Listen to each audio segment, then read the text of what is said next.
খবর? কেমন আছেন? এই তো ভালো। ও বাবা, ফুলের জন্য ফুল নিয়ে এসেছি। কি সুন্দর ফুলটা, তুমি নাও। থ্যাংক ইউ আপা। আমি ভাবছিলাম যে বাসায় যেহেতু যাচ্ছি হয়তো কানে আজকে ফুলটা থাকবে না। না না, এটা আপনার সঙ্গে কোনোভাবে যায় না যে ফাহমিদা নবীকে দেখছি কিন্তু তার এই কানটাতে গোজা। সবাই ভাবে কি আমার ক্লিপ লাগে, আসলে কানটাই এরকম হয়ে গেল, মানে ফুল ব্যবহার করতে করতে। আমার কয়েকটা লাইন মনে পড়ছে এই মুহূর্তে, যেহেতু এবার প্রথম আপনার বই বেরোলো এবং এই বই বেরোনোর ব্যাপার নিয়ে আমরা অনেকবার গল্প করেছি। হ্যাঁ, এবং ফাইনালি ফাহমিদা নবীর শেষ পর্যন্ত বই, ও নামটাও কিন্তু দারুণ হচ্ছে, সামনেই রয়েছে ফাহমিদা নবীর ডায়েরি। ওই কয়েকটা লাইন মনে পড়লো বইটির।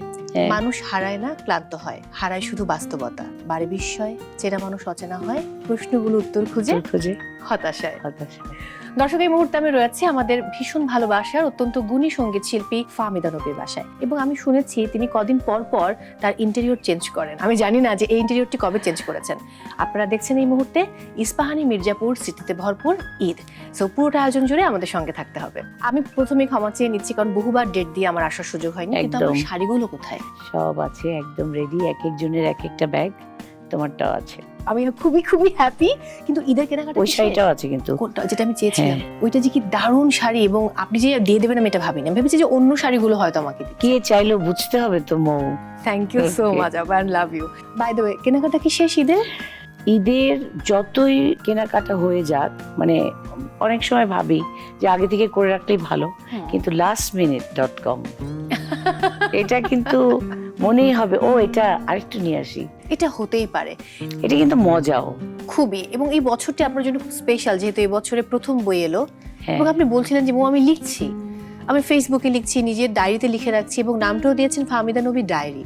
সো এখানে তো ছোটবেলার ফাহমিদা নবীর অসংখ্য গল্প আছে, তার দোষীপনা, তার দুষ্টুমি।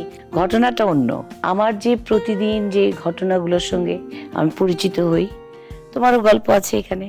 এটা আমি জানি যে এই বইতে আমার গল্প আছে। প্রতিদিনের এক একজন মানুষের এক একটা চিন্তা ভাবনা, তাদের হতাশা, তাদের সংগ্রাম, সবকিছু থেকে আমি একটা ইতিবাচক পথ খুঁজি আর সেটাই লিখে ফেলি। দারুণ দারুণ। লেখার সময় কি একটু চা খেতে ইচ্ছে করে না? আমি তো চা ছাড়া থাকতেই পারি না। মানে আমার মনে হয় কি, আমি যদি চা না খাই তাহলে বোধহয় আজকে যে মুডটা অন হচ্ছে না, অন করতে হবে। এবং মুড অন করার জন্য চাটা খুবই জরুরি, ভীষণ। শুরুতে যেটা দর্শকদেরকে বলছিলাম, এই মানে ইন্টেরিয়রটা লাস্ট কবে করেছেন? আমার মনে হয় যে এই তো বেশি দিন হয়নি। মনে করো আমার চারিদিক সুন্দর হলো, কিন্তু আমার একটা কর্নারকে মনে হলো এখানে যেন কি একটা হয় ফাঁকা করতে হবে, নাহলে কিছু একটা অ্যাড করতে হবে। তো আমি ফাঁকার দিকেই বেশি, কারণ আমার মনে হয় কি একটু স্পেস থাকুক। স্পেসটা আমাকে অনেক রকম চিন্তা ভাবনা, চা, এক কাপ চা। আপা, আমার কিন্তু এত চায়ের কথা শুনতে শুনতে এখন চায়ের তৃষ্ণা পেয়ে গেছে। চলো চা খাওয়াই। কিন্তু কোন ফ্লেভারের চা খাওয়াচ্ছে? Apple T. Apple T, okay, let's go. কি গোছানো, সব গোছানো একদম, সেটাই দেখতে পাচ্ছি। এটা ঠিক, একদম। চুলাটা অনেক আছে, আমি পানি দিচ্ছি, হেল্প করছি। আমি জানি যে আমার হেল্প দরকার হবে। আচ্ছা, এখন আমি একটু দিয়ে দিই অ্যাপলগুলো। দারুণ হয়, কারণ ইস্পাহানি মির্জাপুর চায়ের ফ্লেভার কিন্তু এমনিতেই খুব আসলেই ভালো, কিন্তু সত্যি সত্যি। একটু দারচিনি দিয়ে দিই।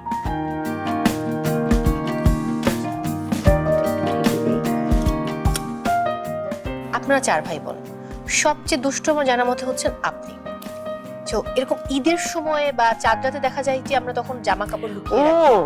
বলে দেই, যদি ছোটবেলা বলি, ঈদের চাঁদ রাতে আমার ফুল চুরি করতে হবে, এটা তো একটা মাস্ট, কারণ ঘরে সাজাতে হবে। আমি একদম ফিটফাট করে ফেললাম, ছোটবেলার কথা। আমার সব রান্না রেডি, তারপরে আমি পরিষ্কার করলাম, আমি ঘর মুছতাম, আর সুমা সামিনা ও পাহারা দিত, কেউ যেন ফ্লোরে নষ্ট না করতে পারে। ওই সময়ের কথা আমার মনে হয় যে আব্বা যে ঈদের দিনে যে খাবে এত মজার মজার খাবার, আব্বার শুধু মনে হতো যে চা থাকতে হবে। আব্বাও কিন্তু চায়ের পাগল ছিল।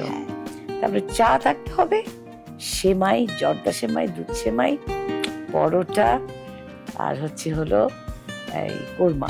চাঁদরা কিন্তু চলে এসে আমার জিভে মানে পানি চলে এসেছে যে কবে আমি খাবো। দারুণ দারুণ দারুণ। এটা একটা অন্যরকম ব্যাপার। চা খেলে আমরা সবসময় স্বস্তি পাই এবং চা কিন্তু সবাইকে কানেক্ট করে। মানে আমি এমনিতেই নর্মালি বলি, কারণ দেখা যায় যে শুটিং এ গেলে আমরা এক কাপ চা চাই, একটু ফ্রেশ হওয়া দরকার, একটু বোধহয় আরাম বোধ করা দরকার, এবং ঘুম ঘুম পাচ্ছে, আচ্ছা এক কাপ চা খাই, তাহলে কিন্তু একটু সুন্দর বা ভালো বোধ করব, ফিল করব, খুবই আমি একটু রিল্যাক্স ফিল করছি যে কোনো কারণের জন্য। আর আমার তো পরোটা খেলে আমার চা খেতে হবে, মানে চায়ে ডুবিয়ে ডুবিয়ে পরোটা খাওয়ার ব্যাপারটাও কিন্তু একদম। তারপরে হলো এই যে এই মানে চা গুলো যেগুলো ভ্যারাইটিস ফ্লেভার দেয়, সেটাতে রিল্যাক্স করে মাথাটা, আর গান করে আসবার পরে যখন এক কাপ চা খাই, এই অ্যাপেল টিটা একটা আরেক রকমের ফ্লেভার। মানে ঠান্ডাটাও খেলে ভালো লাগবে, তো গরমটা খেলেও না একটা রিল্যাক্সিং। আর ইস্পাহানি চায়ের সাথে তাতে ইস্পাহানি মির্জাপুর চায়ের সাথে আজকে আসলে ওই গরম ফ্লেভারটাই আমাদের জন্য খুবই দরকার। একদম একদম একদম ভালোই লাগছে। ঈদের জামানে কখনো মারামারি হতো নোমা আপা? আমার আর সুমার তো এভরি ঈদে ঝগড়া লেগেই থাকে, রিকশার মধ্যে দুজন দুজনের চুল টেনে এইভাবে, মানে মনে করো যে তোমার চুল আমি আর আমার চুল, মানে একটা না একটা ভুল হবে, তারপরে আবার বদলাতে যাব। ঈদের চাঁদ রাতি ওটা করতে হবে। এবং আরেকটা জিনিস ছিল, আমার পা একটু বড়, জুতা পাওয়া যেত না, তখন ওই আব্বা আসলে রাত 3টা পর্যন্ত আমরা একটা হলেও জুতা পেলাম। ওইটা একটা অন্যরকম মানে আবেদন ছিল। চাঁদ দেখা নিয়ে কি করতেন? ও চাঁদ দেখতে যেতে হবে, কোথায় চাঁদটা ভালো দেখা যাচ্ছে, কার বাসার ছাদে, আচারগুলা এখনো উঠায় নাই, ওই বাসায় যেতে হবে, চাঁদও দেখবো আচারও খাবো। হ্যাঁ, মানে এটা একটা আলাদা ছোটবেলা। কিন্তু এখন চাঁদ দেখার জন্য আমরা ছাদে যাই এবং সাথে করে চায়ের কাপ নিয়ে যাই, চা খেতে খেতে চাঁদ দেখি, গান আসে মনে, অনেক রকমের গান।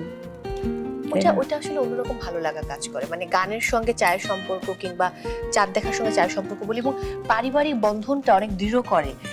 চায়ের কাপে আমরা সবাইকে খুঁজে পাই, একসাথে বসে আড্ডা দেই এবং ট্রে ভর্তি চা চলে আসে। আবার দেখেন মানে আতিথেয়তার ক্ষেত্রেও কিন্তু ভরপেট খেলাম, তারপরে যেমন বলি শেষ পাতে মিষ্টিমুখ পরে কিন্তু চাটা দরকার। আবার পানি কিন্তু ফুটে গেছে, এখন তো টাইম দিতে হবে। ইস্পাহানি মির্জাপুর আমি পরিমাণ মতো দিব, যাতে করে এই কালারটা খুব সুন্দর হয়। আচ্ছা, আর একটু দেই। হ্যাঁ,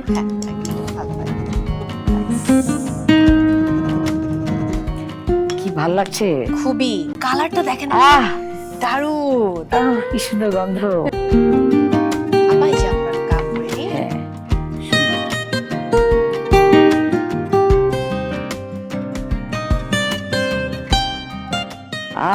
দেখ, খুবই দারুণ কালার, দেখে মনটা ভরে যাচ্ছে। কথাই বলে না, আগে দর্শনধারী তারপর গম্ভীরজারী। তবে এটা যে গুণেও খুব দারুণ হবে, খেতে সুস্বাদু হবে, এটা খুবই সুন্দর। কালারটা না একদম সেরকম। আচ্ছা, হানি দিব না চিনি? ও একটু ইয়ে দেই, লেমন দেই। লেমনটা দিলে ভালো লাগবে। এখন কিন্তু কালারটা আরেকটা ডিফারেন্ট একটা টেক্সচার চলে আসবে। দারুণ দারুণ দারুণ, এত বিউটিফুল কালার। আরেকটু দিই। হ্যাঁ, শিওর, অল্প করে দিই। সবকিছু পরিমাণ মতো দিলে না, সব ওই যে আপনার বইয়ে আছে যে পরিমিতি বোধ জীবনে খুব গুরুত্বপূর্ণ। আরো কয়েকটা লাইন আমার মনে পড়লো। আপনি বলেছিলেন না যে প্রজাপতির পেছনে না ছুটে একটা বাগান তৈরি করো, যেন প্রজাপতি তোমার বাগানে আসে। আর একটু দিয়ে দিই এটা, মানে আমরা যে আজকে ওই ফ্লেভারটা থাকুক না, গার্নিশিং এর একটা ব্যাপার যে থাকে।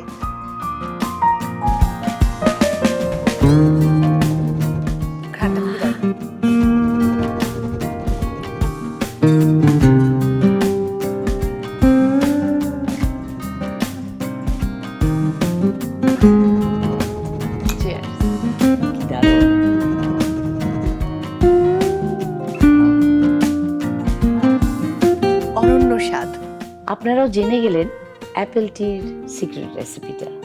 কেমন লাগলো সেটা আপনারা নিজেরা বানিয়ে খান, এবং অবশ্যই ইস্পাহানি মির্জাপুর চায়ের ফেসবুক পেজে জানাতে ভুলবেন না। আপনাদের এই ভালো লাগার কথাটা। এতক্ষণ যারা আমাদেরকে দেখছিলেন তারা চাইলে সহজেই কুইজে অংশ নিয়ে জিতে নিতে পারেন ইস্পাহানি মির্জাপুর চায়ের পক্ষ থেকে আকর্ষণীয় পুরস্কার। আর সেটা করতে হলে অবশ্যই যেতে হবে ইস্পাহানি মির্জাপুর চায়ের ফেসবুক পেজে। সেখানে কুইজ দেয়া আছে, কুইজে অংশ নিন এবং সঠিক উত্তর দিয়ে ভাগ্যবান বিজয়ী পেয়ে যাবেন আকর্ষণীয় পুরস্কার। আর হ্যাঁ, কুইজে জিততে হলে অবশ্যই কিছু ক্লু তো দরকার। সো কুইজের উত্তরের ক্লু পেতে হলে দেখতে হবে আজকের পুরো episode. So don't miss it. আপনার ঈদ কাটুক ভরপুর আনন্দে ইস্পাহানি মির্জাপুর চায়ের সাথে।